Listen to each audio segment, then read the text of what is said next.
Welcome to morning devotion. I'm Jim Lehman, a resident and retired chaplain. Our thanks this morning to Janet Eberly on the piano and to Doug Garrett at the soundboard.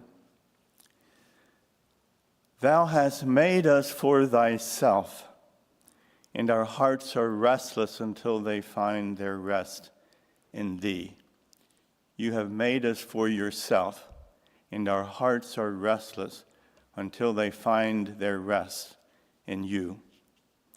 You may recall that quote attributed to Augustine of the 4th and 5th centuries. He was Bishop of Hippo in North Africa. I'm teaching a course on church history to a group of young adult immigrant students, and I have been inspired by the story of Augustine. Janet just played God moves in a mysterious way his wonders to perform. A woman in our church in Philadelphia used to playfully say, and sometimes God moves in a mischievous way. Both versions describe God's work in Augustine's life. There is the mystery of God's Spirit drawing him to the Lord, and the surprising outcome of an unpredictable transformation in his life. In his youth and far into adulthood, Augustine lived a restless life. In his teen years, he ran with a gang of youth who on occasion terrorized the neighborhood, for example, stealing pears from an orchard and simply throwing them away. He lived a self-centered life, looking for pleasure where he could find it, fathering a child with his girlfriend when he was not yet 20. His one-time prayer was, Lord, make me chaste, but not yet. Make me pure, but not yet. Augustine went searching for a purpose in life in a religious cult. He pursued meaning in academics and achieved some success as a professor of rhetoric. God was not alone in his pursuing of Augustine. His mother, Monica, was a committed Christian who travailed in prayer for her wandering son. Augustine announced his plans to go to Italy, which caused more worry and concern for his mother, for what could happen to Augustine there. But God was not deterred or perplexed. He continued pursuing Augustine in his search for truth. In Italy was a man of God named Ambrose.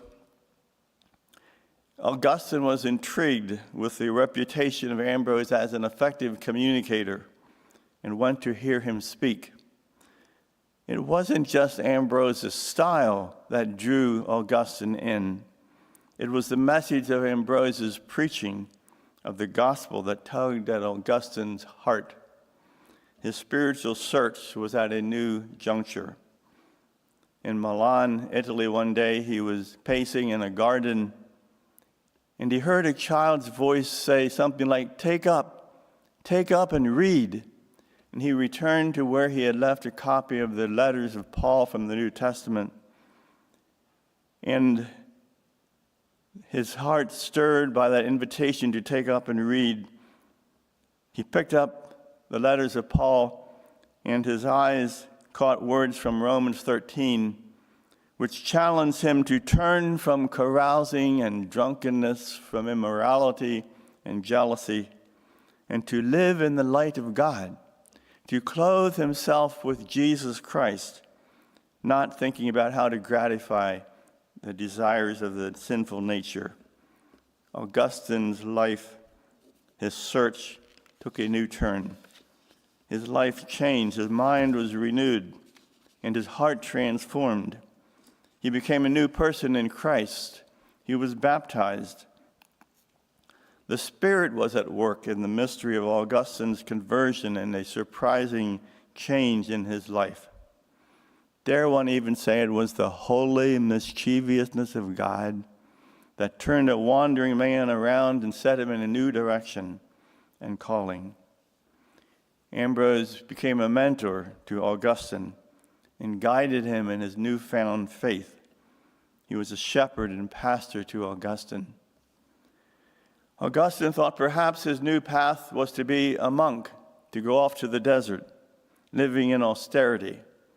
But before long, he was back in Hippo, North Africa, Algeria today, where the church had been thriving in the early centuries of Christianity. Even though a relatively young believer, he was called to be a priest and then a bishop. It was a tumultuous time. The church had been brought into an alliance with the state, with the empire, by Constantine. Church and state were being mixed together. There was a movement to focus on good works for salvation instead of God's grace. And Augustine preached that it is by God's grace, not by our own efforts, that we receive salvation. Barbarian hordes were invading Rome and finally conquered the city of Rome, the empire of Rome, leading to its demise. And that stunned the church. And Augustine said, the city of mankind will not last. He preached and he wrote and he led. He wrote in his book, Confessions, the failures of his early life and his coming to Christ. He wrote in The City of God, another book of his, that the city of God will surpass and overwhelm and be victorious over earthly kingdoms. He was an early father of the church. His writings in theology influenced the church for many years to come. A praying mother, Monica, the piercing word of the scriptures in Romans, for example, and the preaching and guiding of Ambrose were brought together by the Spirit of God to accomplish a surprising miracle in the life of one Augustine. In a prayer, Augustine confessed to God, "Late have I come to you. Late have I come to you." He was perhaps 33 when that happened.